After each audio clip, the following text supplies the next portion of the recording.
النسخة الرابعة من هذا المؤتمر. يسرني أنا محدثتكم هذه الليلة دكتورة نغم قحطان العزاوي أن أستهل هذه الأمسية بتقديم محدثنا إن شاء الله دكتور علي المناع. Dr. Ali Almanna is a series editor of Routledge Studies in Arabic Translation. You know, the very famous Routledge house. He obtained his PhD in Translation Studies from the University of Durham, United Kingdom. His MA, also in Translation Studies, was obtained also from the Westminster University in the United Kingdom. Currently, he is an Associate Professor of Translation Studies at Hamad bin Khalifa University, College of Humanities and Social Sciences, where he teaches and supervises MA and PhD students. In addition to many articles published in peer-reviewed journals, he is also the author, editor, and translator of several publications. His recent publications include the Routledge course in Translation Annotation, which was published 2016. I myself and my students have made a lot of use from that book. Semantics of Translation Studies, I think studies, Dr. Ali, right? Correct me if I'm wrong. Yeah. Also 2016. The Nuts and Bolts of Arabic English Translation, that was 2018. The Arabic English Translator as Photographer, a very nice, really well-written book. Reframing Realities Through Translation, a title which resonates with our lecture today, Re-narrating Realities Through Translation. And last but not least, Translation as a Set of Frames. Dr. Ali is not like confined to these titles. He has also a forthcoming 3 books, including Translation, Politicized and Politics, translated with Professor Julian House. You know Julian House, everybody who is keen on translation knows her, certainly. Linguistics for Translators with Professor Julian House also. And Legal Translation between English and Arabic, a much weighted reference which will surely enrich the Translation Studies Library. I'm happy again to introduce Dr. Ali Manna, and Dr. Ali, soon the stage will be yours. Meanwhile, I would like just to welcome our audience again and just remind them to put forth their questions in the box so that I can have an idea about these questions, that we will allocate some time for them after Dr. Ali's speech. Thank you again and welcome to our first session. Thank you. Dr. Ali, please. Thank you very much, Dr. Nagam, for presenting me. Actually, I'm honored to be presented by Dr. Nagam Al-Azawi. Before setting the wheels in motion, let me seize this opportunity to thank you all for making this possible. I will start my own presentation with an idea, saying that the text that you receive for the purpose of translation can be seen as a narrative. It can be seen as a story. It can be seen as a product. And that narrative or that story is made up of several events, depending on the length of that story, depending on the length of that narrative. And each event is made up of several processes, to borrow terms from Holiday. Process of doing, a process of happening, a process of existing, a process of being, a process of sensing, a process of saying, and so on and so forth. And each process is made up of 3 main components, namely participants, typically expressed by noun phrases, and each noun phrase, semantically speaking, should fill a semantic role, and it should fill a verb-specific semantic role. The second component is the action, typically expressed by verbs, such as to read, to sit, to dance, to eat, etc. And sometimes we have circumstances answering different questions, typically expressed by adverbs, such as an adverb of time, not verb of place, and so on and so forth. And each component, this is the most important thing, each component has certain categories and certain features that should be reflected when we translate from language A to language B. So the whole idea is based on what is called complexity thinking. Now, the question that might be raised here, what is complexity thinking? Actually, complexity thinking, also known as complexity theory, is usually described as a revolutionary break from reductionism. According to this theory, according to the complexity theory, the world, the whole world, is seen in terms of instability and fluctuations, thus challenging notions such as disjunction, abstraction, and reduction that together form what is called reductionism. This is according to Morin, 2008. Actually, to understand complexity theory or complexity thinking, you need to understand reductionism. So what is reductionism? According to Morin, again, one of the fathers of complexity theory, reductionism is an approach which is wrongly associated with the only way to do good science. We talk about reductionism, it refers to the search for simple units. It refers to the search for elementary units. It refers to the decomposition of a system into its elements. Let's go back to the same diagram discussed earlier. We said the text that you receive for the purpose of translation can be seen as a narrative. It can be seen as a story, as a product. And that narrative is made of several events selected by you as a language user, as a writer, speaker, translator, trans-editor, and so on and so forth. And each event is made up of several processes. And each process is made up of three main components. We have already mentioned that. So a narrative cannot be reduced to its elements by adopting a reductionist methodology. This is because the whole is more than just the sum of the parts, but rather the interaction of the parts in a complex system, because a translation is a complex system. So the interaction of those parts in a complex system can only be understood in a holistic way. And this is the second feature of complexity thinking, which is non-linearity. So here, according to this theory, according to the complex theory, according to the complex theory, we don't talk about the process of translation at its macro level when we concentrate on the work achieved by the translator, but rather we try to concentrate on the process of translation at its macro level when we concentrate on all those people involved in the process of translation, such as translator, editor, proofreader, reviser, translation quality controller, and so on and so forth. So we focus on the interaction among them and how they organize themselves. This is another feature of complexity thinking, which is called self-organization. If we ask a group of people to translate a text, and later we ask another group to translate the same text, we might have a different translation because those people organize themselves in different ways. Another feature of complexity thinking is called uncertainty, which is in line with Quine's indeterminacy theory, proposed in his well-known book titled Word and Object, 1960. Meaning, when we ask people to translate a text, we are not going to have one translation. We are not going to have one version, but rather we are going to have more than one translation.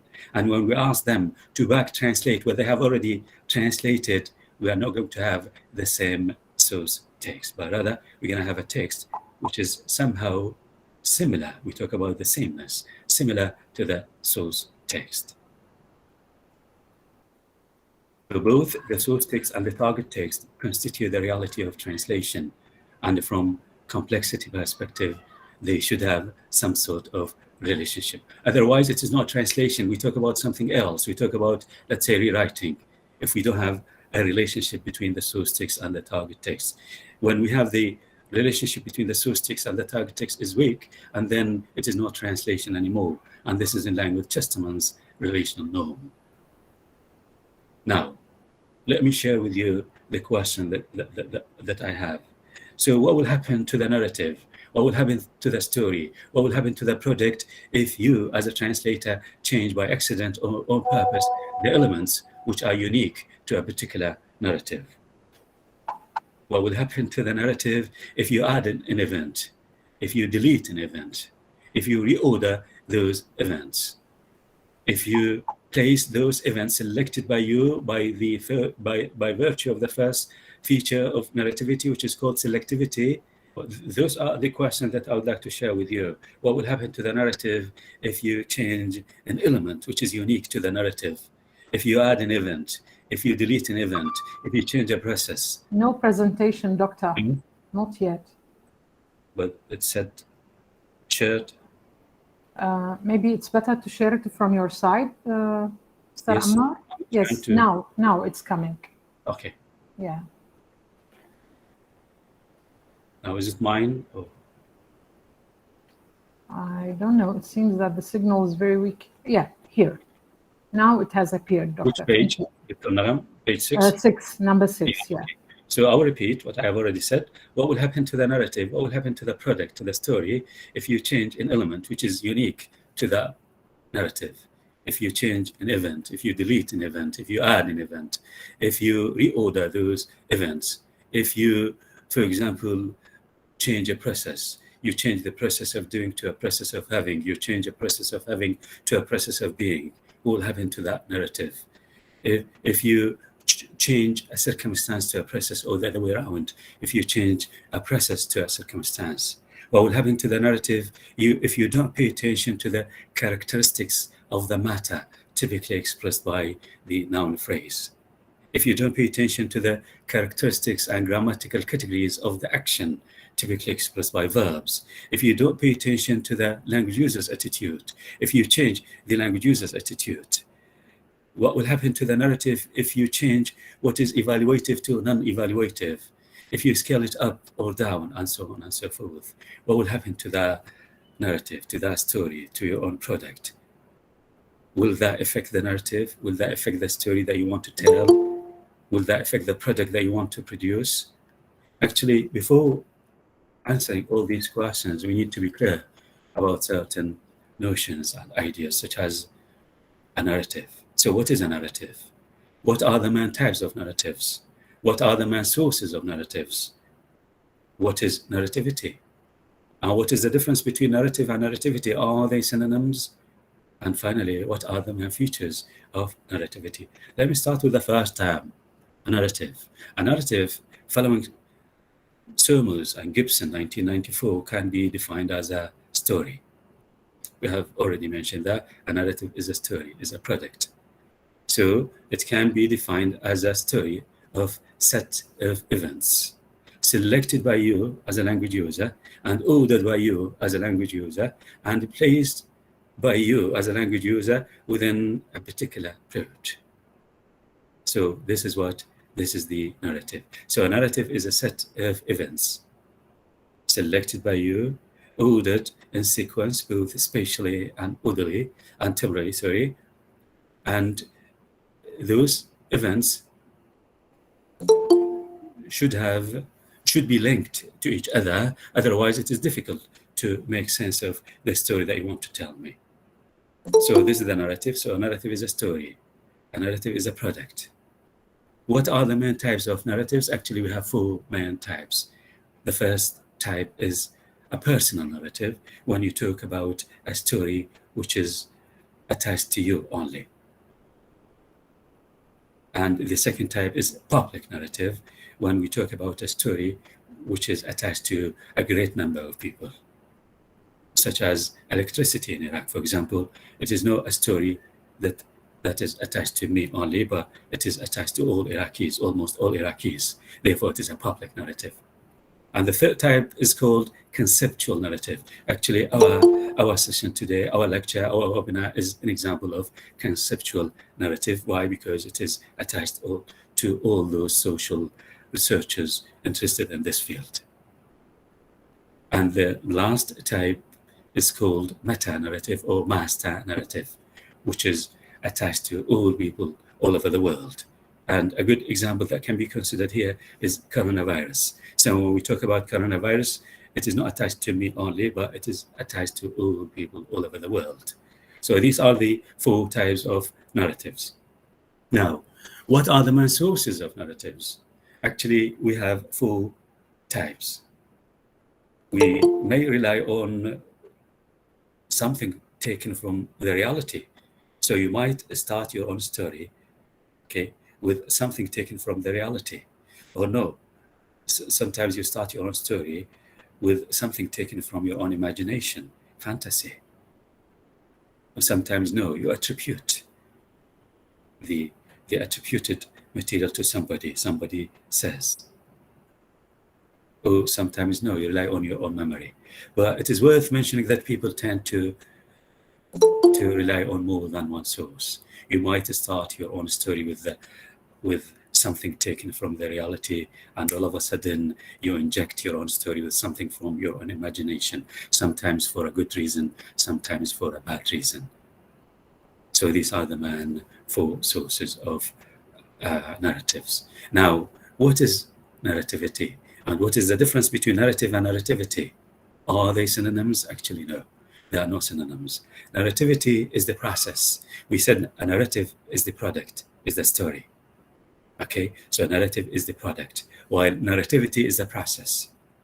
For me, narrativity is the directionality that you superimpose on the text at hand to have it meet either Doctor, allow me to interrupt you. It seems that we're halted on 7, on slide number 7. Yeah, we're still on 7. I tried to summarize the whole theory. Thank you. So narrativity again, what is narrativity? Narrativity is different from a narrative. A narrative is the product. It is a story, but narrativity is the process. So narrativity and this project is directionality that you superimpose on the text at hand to have it meet your own ideology, to have it meet your own accumulated value system, to have it meet your own sense of belonging. Oh no, due to your own linguistic competence. So sometimes due to your own linguistic competence or translation competence, you might superimpose certain directionality, certain narrativity on the text at hand, thus having a completely different narrative product. Now, what are the main features of narrativity? Actually, in this webinar, in this session, I'm going to touch on 4 only. The first feature is called selectivity. So by virtue of the first feature, which is called selectivity, you are going to select certain events, thus excluding others. You are going to select certain lexical items, thus excluding others. You are going to select certain structures, thus excluding others. This is the first feature, selectivity. You need to select. And the second feature, you need to order those selected materials, those selected events in sequence. You order them in sequence, both spatially and temporally. This is the second feature, which is called diachronicity. The slides, Dr. Ali? The slides? Still, okay. Yeah, and those materials selected by you, ordered by you, and placed by you within a particular plot. This is the third feature, which is called improvement. And the fourth one, the last one, is called in this project dependency, meaning the interpretation of one element, the interpretation of one element relies on the interpretation of others, whether inside the same story or outside the story. So the interpretation of that event, for example, relies on the interpretation of other events in the same story or outside the story. Now, let's have an example to have what I have in my mind clear. So here we have an example. Our perfect teacher has kept traveling with his nice wife to London to buy a small flat. So this is part of a narrative. This is part of a project. This is part of a story. Let's assume this is an event. So this event is made up of several processes. We need to identify those processes. So how many processes are there? In order to identify the processes, you need to identify the verbs. I'm talking about the noun verbs. How many verbs are there? Actually, we have two verbs. We have the verb to travel and the verb to buy. As long as we have two verbs, two main verbs, we should have two processes. What are they? Actually, the first process expressed by the verb to travel is a process of doing. You do something. And the second process expressed by the non-finite verb to buy is also process of doing. Now, let's concentrate on the first process.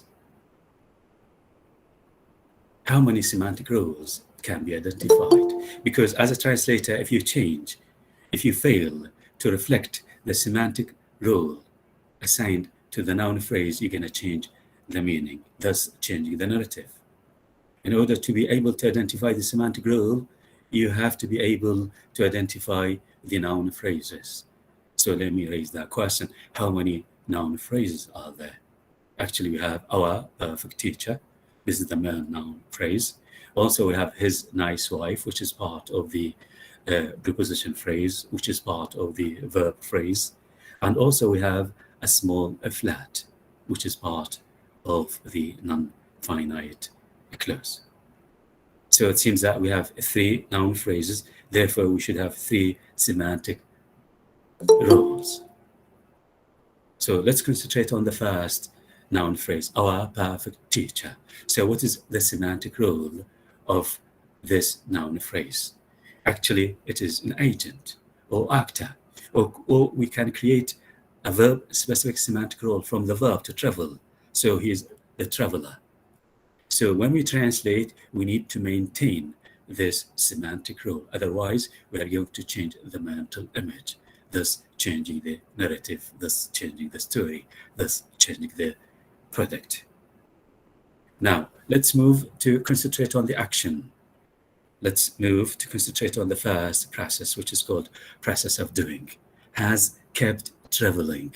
So here, by virtue of the verb to keep, the process of doing expressed by the verb to travel is drawn out over a long period of time, because we don't talk about one act of traveling, but rather we talk about a series of acts of traveling. Has kept traveling from time to time. Therefore, the process of doing, by virtue of the grammatical form, by virtue of the specific content, is characterized by multiplicity. When we talk about the quantity of the process, whether it is made up of one element or more than one element. Actually, here it is made up of more than one element, more than one act of traveling. Therefore, it is characterized by multiplicity, to borrow terms from the imaging systems. And also, the process is characterized by having breaks and interruptions. When we talk about the state of dividedness, you travel, and then you travel again, and then you travel again. So the process of doing here is drawn out over a long period of time. If you fail as a translator to reflect those characteristics of the action, you might change the process, thus changing the event, thus changing the product. Now, can we identify the language user's attitude towards the teacher? Our perfect teacher. We have an evaluative verb, perfect. We have an adjective. Therefore, if you feel it is not important to translate the evaluative word perfect, you might change the language user's attitude towards the teacher. So what is the language user's attitude, the writer's attitude towards the teacher? Is it positive or negative? Actually, it is positive. Is it explicit or implicit? No, it is explicit, because he used that word. Now, what about the language user's attitude towards the wife? So by virtue of nice, yes, it is positive and explicit. And what about the language user's attitude towards the flat? Small, negative. Is it explicit? Yes, it is explicit. So sometimes by accident or on purpose, you ignore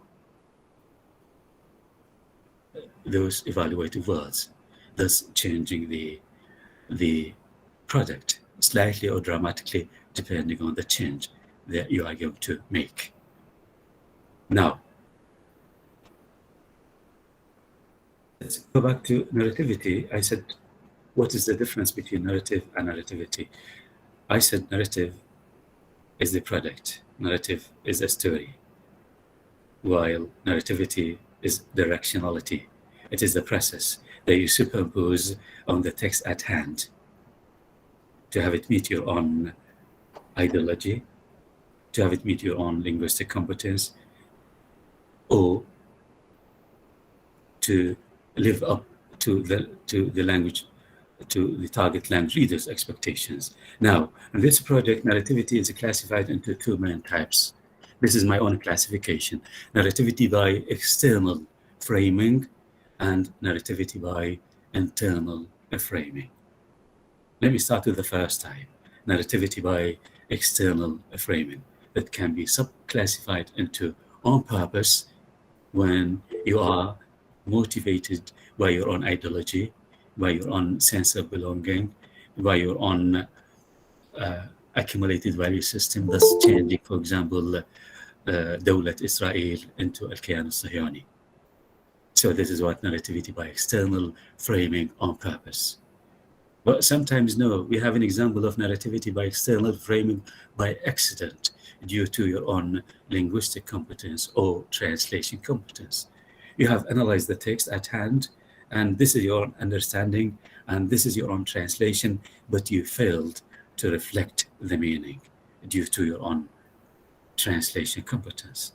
This is also narrativity by external framing because you have changed the meaning by accident, because it doesn't result in what is called ideological move. And the second type, narrativity by internal framing, which is something good, recommended, when you take into consideration the differences between the interfacing languages, when you take into consideration the differences between the interfacing cultures. Now, we have an example taken from the BBC. Dr. Ali, please allow me to notify you about the time. Yeah, please. Please, thank you. I'm going to discuss two examples, and then I will stop. So we have an example taken from that text, which is a narrative, which is a product. Now I'm going to analyze the first part, the first event. 4 of the 6 Palestinian inmates who escaped from a high security jail earlier this week have been captured, Israeli police say. So how many processes do we have? Because we said this is an event which is part of a product, which is part of a story. So each event is made up of several processes. How many processes are there? Actually, we have 3 processes, as long as you have 3 verbs, 3 main verbs. The first process of doing, expressed by the verb to escape, and the verb to escape invokes in our mind a fear frame. Therefore, when you translate it as a translator, when you translate to kharaju, you are going to change the meaning. And the second process is called process of doing, expressed by the verb to capture. And the verb to capture invokes in our mind performance frame, indicating the actor, the agent, the capture is being able to do authority, while the affected participant is characterized by being able not to do submission. Who said that? Israeli police. So we have an example of attribution, it's not. Now, here we have an event which is part of a narrative. We have already mentioned that. This event is made up of 3 processes, and this text is heteroglossic, to borrow terms from Bachten. According to Bachten, texts are classified into 2 main types: monoglossic, نص أحادي الصوت, and heteroglossic, نص متعدد الأصوات.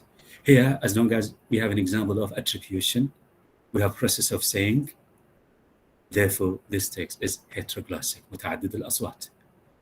And by virtue of the verb to say, we have an example of acknowledgement, إقرار محايد. Now, let's have a look at the 4 translations produced by our MA students at Hamad bin Khalifa University.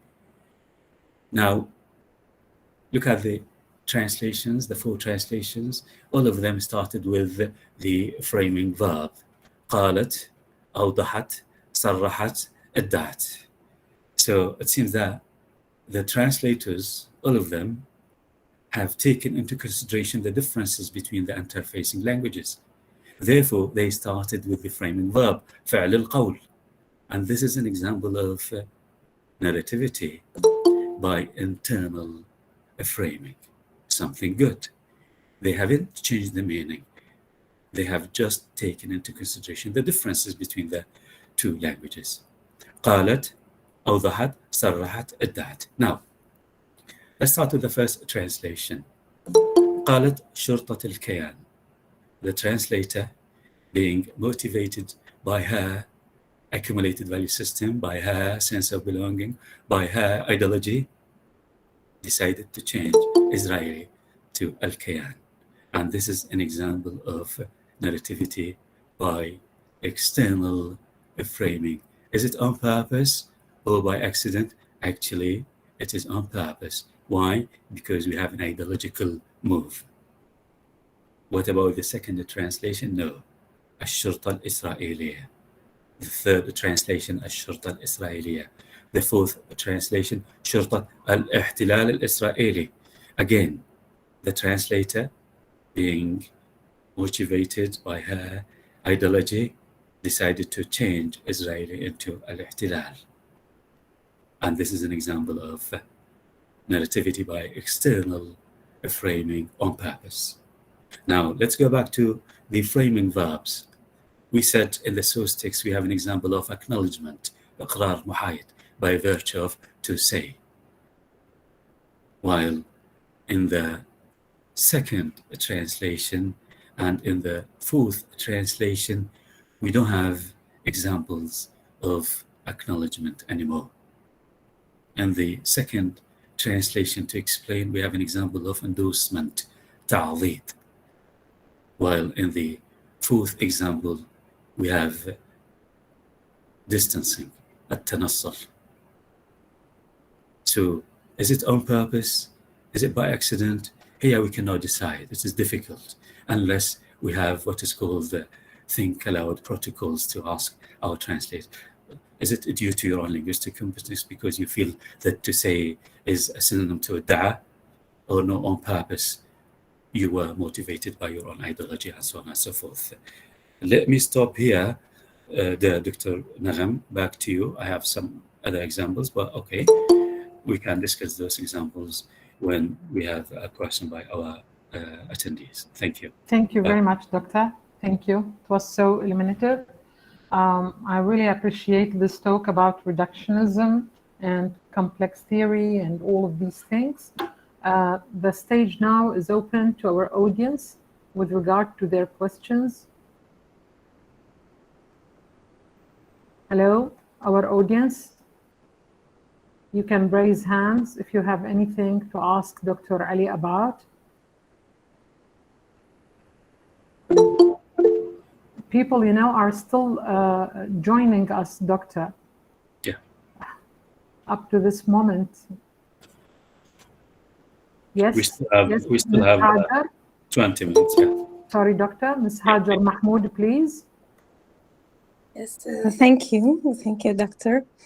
I'd like first to thank Dr. Sana and Dr. Nagham and all our great professors for their great effort despite all the disturbing events.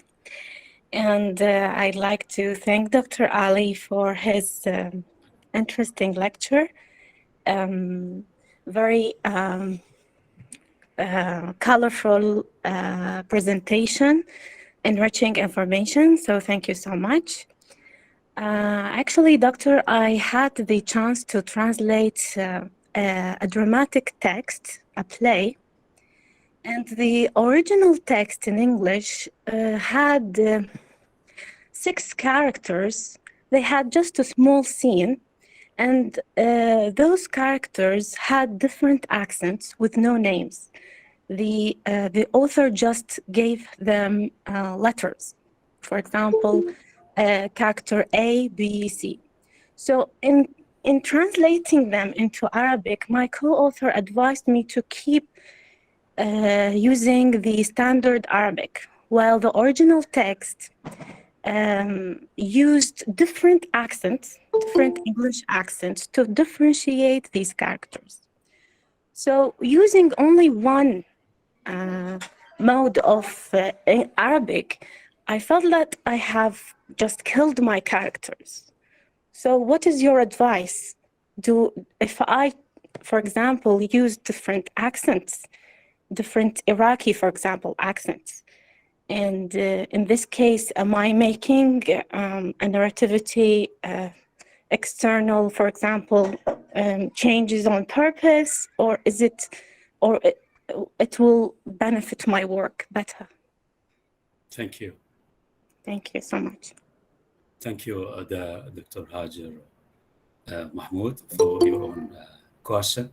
Actually, it is very difficult to deal with dialects and accents when we translate from language A to language B. Because also when you translate from English into Arabic, which dialect you are going to use. In addition to that, also we have sub-dialects. But I would like to recommend that instead of going, if it is in the dialect, instead of having, because also we have different levels of Arabic. So instead of, for example, instead of saying هل لك أن تناولني هذا, you can go for something else. Thus changing the register to reflect the quality of the language, but you are going to fail, of course, to reflect the identity of the character in the original text, because it is difficult. If you know the dialect and the publisher allows you to put it in that way, وقالت بلهجة, for example, Irlandiya, and then you might reflect the character, but you are going to disturb the flow of the readability, acceptability, dramaticity, and so on and so forth, thus affecting what is called naturalness. So it seems that it is difficult to decide, but in reality, you need to have a word with the publisher, you need to have a word with the author, and you need to decide as a translator. If they said it's up to you, and then it's up to you. We have something called translation brief, text type, readership. If you identify your own readership, who is going to read my own novel after being translated? Okay, those people. Therefore, I'm going to translate it to those people. So you are going to adopt that global strategy by taking into consideration the readership, the text type, etc. This is a problem, and we cannot sort it out, to be honest with you. But now, if you translate, for example, from Arabic into English, you're going to face the same problem. Why? Because if you translate, let's say, a novel by Najib Mahfouz, and Najib Mahfouz, instead of standard Arabic, switch to Egyptian dialect, Aouz A. Now, how would you translate Aouz A into English? Which dialect should be suitable? Yeah, thank you. Yes. Thank you so much. Thank you, Ms. Hajar. Thank you, Dr. Ali. I shall give the turn now to Mrs. An'am. Mrs. An'am, please. She is herself a keen translator, a well-known translator. Please, Mrs. An'am, the stage is yours. The mic is yours. Yes, thank you very much, Dr. Nagam. Thank you very much. Thank you very much, Dr. Ali, for this informative, interesting presentation. And actually, it is a very lively topic. Actually, I was thinking while you were giving your presentation, do you think that the translator, unless the translator is not neutral, he or she cannot be capable of re-narrating the reality? And I think, I don't know whether you agree with me, that if the translator is not neutral, that is, he is capable of making a decision and taking a position, he belongs to the this movement, or works in line with the a movement which is activism in translation, which is critical of a neutrality of the translator. And the other, other question I would like to hear an answer for it. Do you think that we have a good amount of realities re-narrated till now? Thank you, Dr. Anam, for these two good questions, to be honest with you. First, let me start with the first question. Actually, translation is a social game. It is a social game. And then in order to stay in that social game, you have to accept the terms and conditions of that game. Otherwise, you'll be out.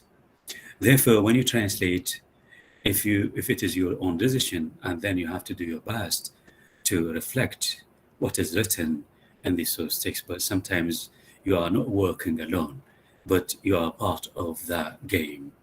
And you submit your own translation to the publisher, and the publisher might have a word on your own translation, or might send your own translation to a reviser, proofreader, etc. And they might ask you to change that part. Why? Because it is sensitive. Now, up to you. Would you like to stay in the game and change what they have already suggested, or no? You said, sorry, I will not change it. If you said, sorry, I will not change it, and then you will find yourself out. But sometimes, if you are lucky, you decide to translate a book, and then you send it to the publisher will publish it. And we have that story when we translate from English to Arabic. But when we translate from Arabic into English, no, the story is complicated. Why? Because they will send your own translation to somebody else, and they will ask you to change here and there. So this is the whole story. So, but as a translator, we encourage people to do your best to reflect what is written in the source text. Okay. Now, let's assume that you are working in a company, and they ask you to translate a text, and that text is against the ideology adopted by the company. Now, again, the same question. They ask you to please modify it. In other words, please manipulate it. Please reframe realities. You are going to reframe realities according to their own ideology, and you might justify this is part of my own job because they pay my own salary. Or you might say, no, I cannot change it, and then you will find yourself out. So it is not easy. This is related to the first question. Yes, but if it is up to you, and then you decide to change it dramatically, yes, it seems that you decide to interfere in the product. You decided to change the whole product. This is related to the first question. I cannot remember the second question, sorry.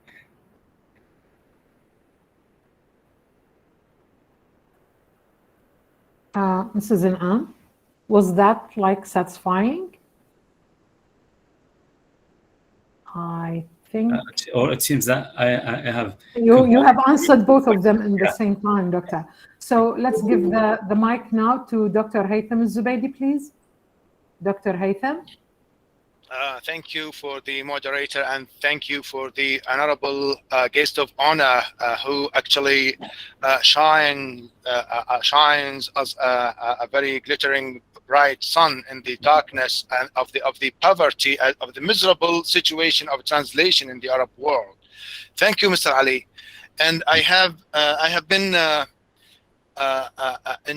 very interested and listening carefully to what has been stated by you kindly and generously, and actually a very enriching presentation and a very enriching speech.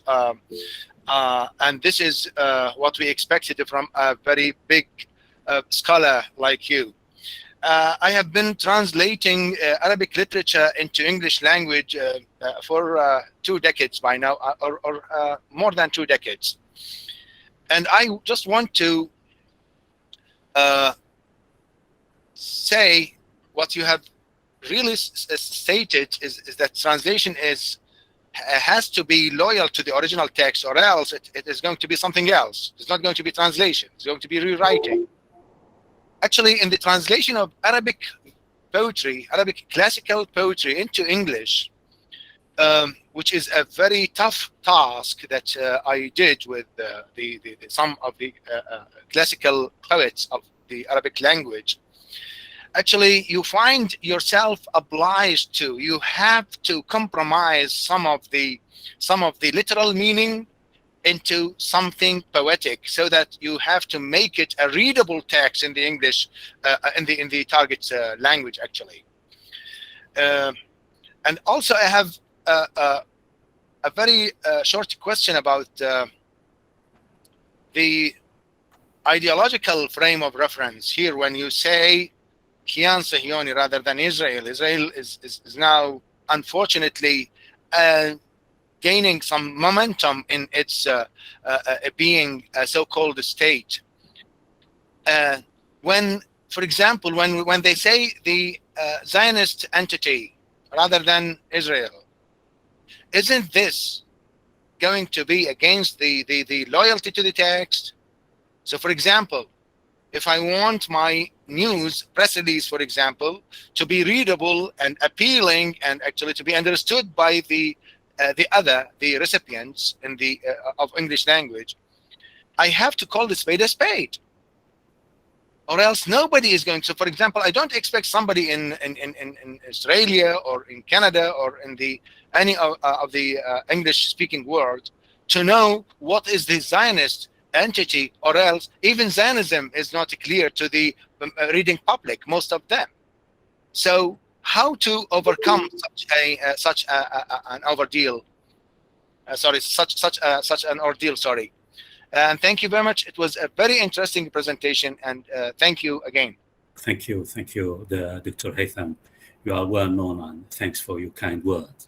And I know you very well, and you are very active translator, and also you have done a lot of works you have translated, and also I've listened to you and one day when you presented one of your own topics. So I know you very well. We have 2 minutes, Dr. Ali. Yeah. Please, we have 2 minutes left. Yeah, okay. Now back to your question. Is it your own opinion, Dr. Haytham, as a translator, when you change it, or you try to reflect the opinion of the writer? We have a text, the source text, and that source text is written by the writer. And the writer has an attitude, has his or her own ideology. Now, as a translator, you decide to interfere, to manipulate the text in order to inject the target text with your own ideology. Sometimes you find yourself in that situation when you translate, but sometimes your own ideology is against the ideology of the company that you are working for, and then you have another problem. So it seems that it is not up to you. If it is up to you, and then you decide, for example, I will not translate, this is my own ideology, I will not translate Dawlat Israel, I will put it Al-Kiyan Al-Sahyoni, or Israel, to be on the safe side. But what about if the publisher, if the company that I'm working for asks me to change it into Dawlat Israel, and then I have to decide either to leave the game or to stay in the game. So it is complicated, but we discuss it in that way. That's why sometimes we provide people, in particular when we teach, we provide them with context. We ask you to translate that text to be published by a newspaper located in Iraq, for example, to be read by Iraqis. So you will take into consideration the readership, you will take into consideration the location of the newspaper. Therefore, you guess that I will not use دولة Israel, I will use الكيان الصهيوني.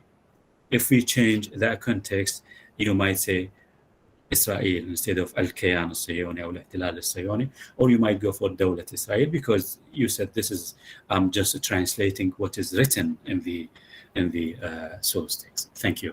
Back to you, Dr. Nagam. Thank you. Thank you very much, Dr. Ali.